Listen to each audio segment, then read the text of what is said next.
The sound of the sea, it's therapeutic, I find it. If I go inland and try and sort of like, sleep on a night, I find it difficult.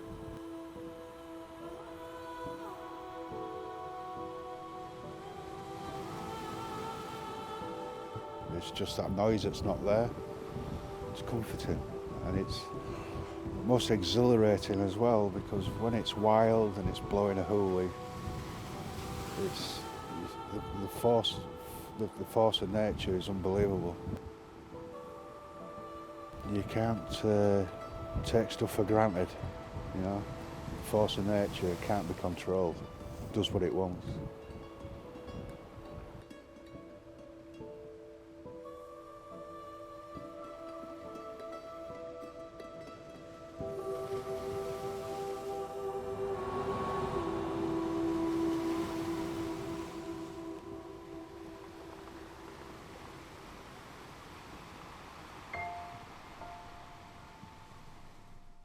This is my place of residence at the moment. I choose to be here, and it's not through circumstance. It's idyllic. You couldn't wish for a better place, really.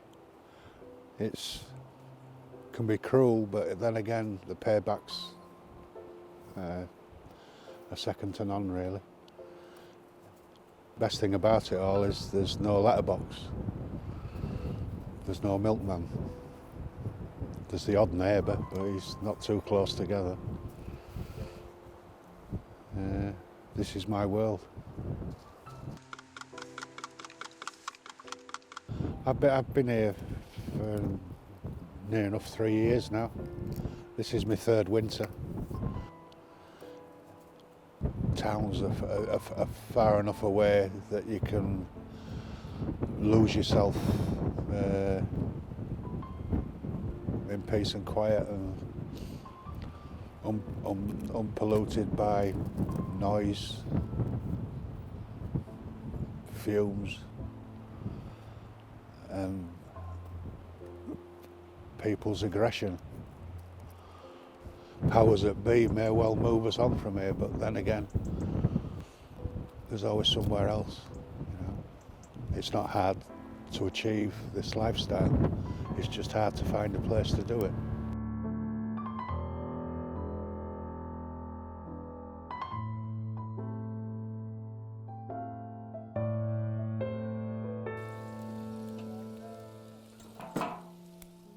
If everybody did it, then the system would break down, I suppose. That's the main one when you're doing this, is to be off the ground when you're getting your head down, because that's where the cold comes from on a night. There's a membrane, and then underlay carpet, and carpet goes up the sides, and that's constructed of hazel, then a canvas sheet, a tarpaulin sheet, and then a second tarpaulin sheet, which gives you, there's a gap in between them, and which gives you that difference in temperature between the outside and the inside. And even if it's only a couple of 3 degrees, it makes a difference, from being comfortable and being cold. Actually, all I sleep under is the green slug and a blanket. In this time of the weather, it's ample, it's enough. And this basically, all it is a shelter to sleep and somewhere dry to change, and then everything else is done in the outside. You can't plan, you can't think beyond tomorrow. Every day is different. That's what's exhilarating as well, because every day is a challenge.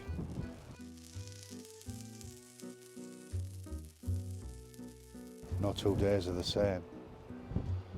So it keeps your mind occupied, and you've got to concentrate on survival, not like people have been worrying about paying the heating bill or paying the water rates or envelope coming through the door with a bill for something.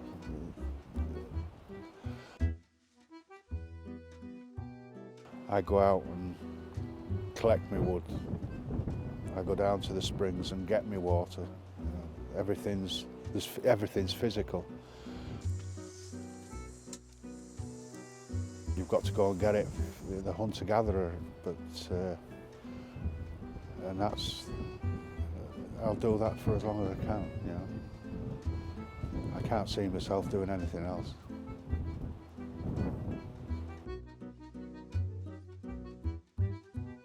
Living like this is second nature to me.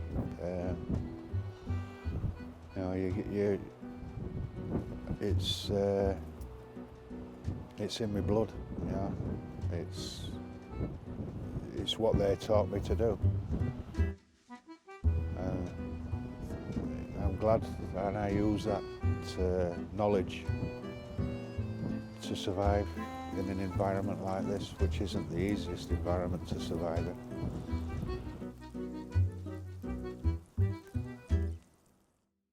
And you've got to walk around here with your wits about you. It's not a place to be drunk or drugs involved, you know, because it can take your life, this place.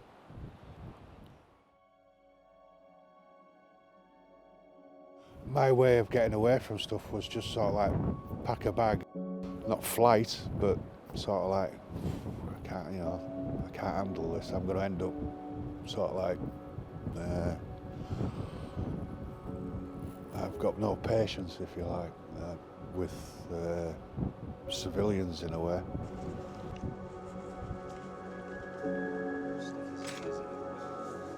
I joined the Marines virtually straight from school. It was exhilarating, with the prize at the end of it, a green beret. It was a good time in my life, you know. The comradeship, and not really, you're insular, you're not really part of the outside world, really.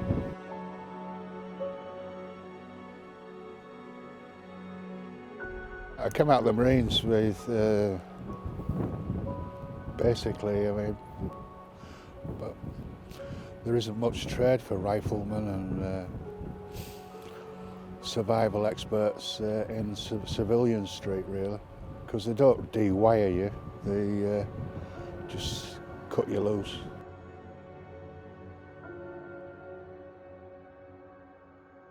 Definitely had issues with converting back to what they call normal. Just like they wanted you to jump on the hamster wheel and never be heard of again, like. But it didn't work for me.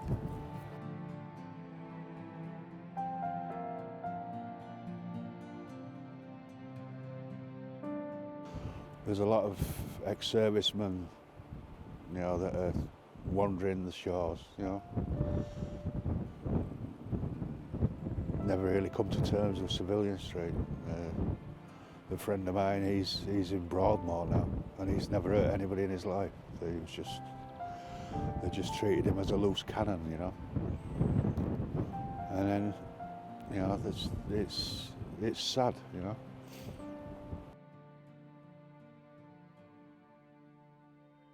I found I was better off on my own, left to my own devices without having to be part of the system. Better here than in jail or in a psychiatric unit or basically locked up away from temptation or whatever. So that's how I ended up, you know, here where I am now.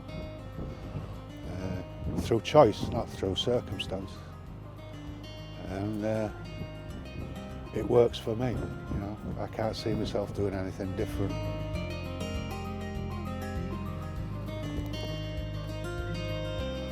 Make sure the sofa's clean, you know. Come on in, off we go. I don't collect any benefits, or I have nothing to do with the system in that way. I don't sign on or anything.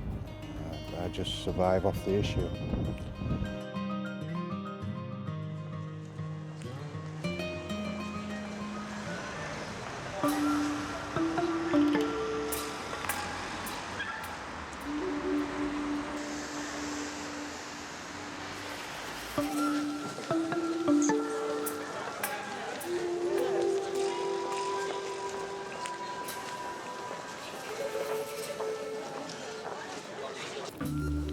Hey.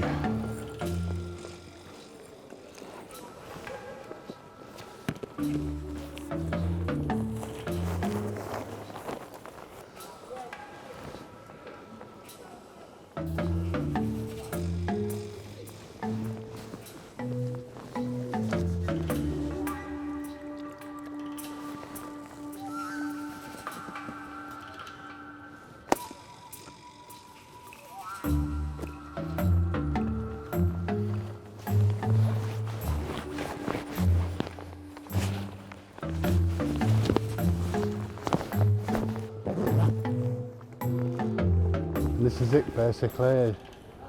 I normally do from 9 o'clock, 9:30 in the morning till 4 o'clock in the afternoon. Everybody's on a mission, and they tend to have less time to see the issue.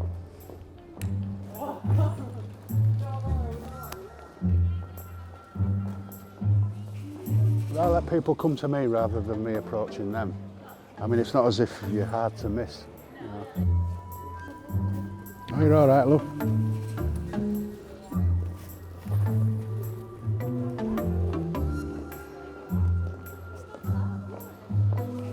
Very kind, sir. Thank you very much, sir.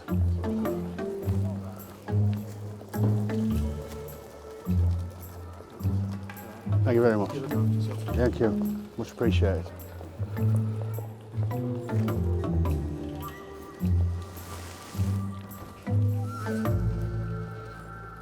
To be honest with you, on a whole, people are very generous once they get used to you, you know.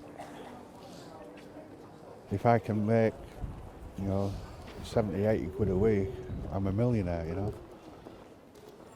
Morning, love.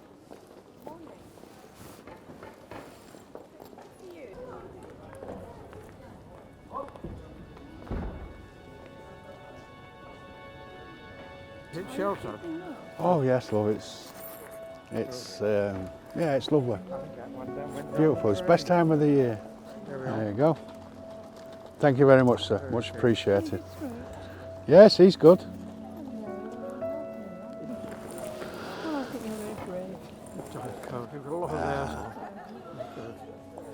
Very brave or very stupid. I will. Thank you very much for worrying about me. You take care and keep warm, won't you?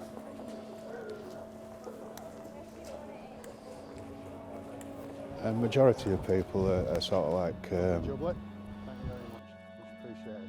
Thank you. good-hearted, you know. There's one or two, but they ask where you live and you try and explain. They see people selling the issue as either addicts or not just homeless, or homeless for a reason, you know. And you seem to get tarred with the same brush, but not two people that are alike, really. Right then, Barnes, we had enough then. Come on then, mate, back to Warren. Ugh. Right, mate.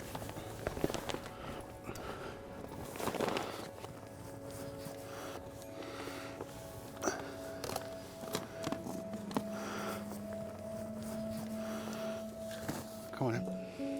Good boy. Right, come on then, mate.